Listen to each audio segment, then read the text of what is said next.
Здравейте, аз съм Слав и ще ви покажа как Travel Invoices превръща PDF фактура в готов протокол за марш за по-малко от 30 секунди.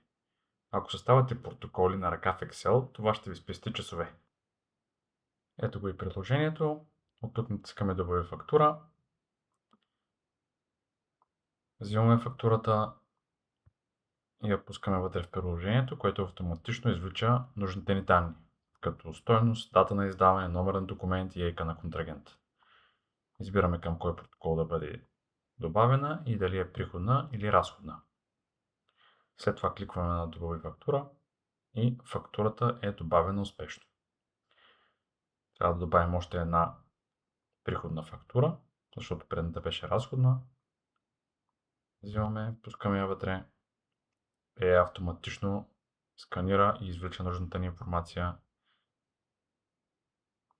Посочваме, че е приходна, добавяме я и след това протоколът ни вече е готов.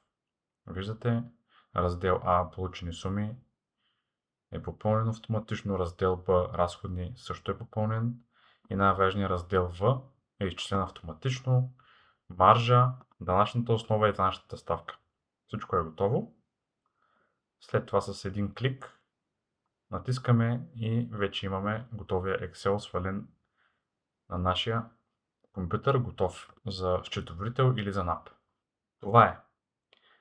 От PDF фактура до готов протокол за 30 секунди.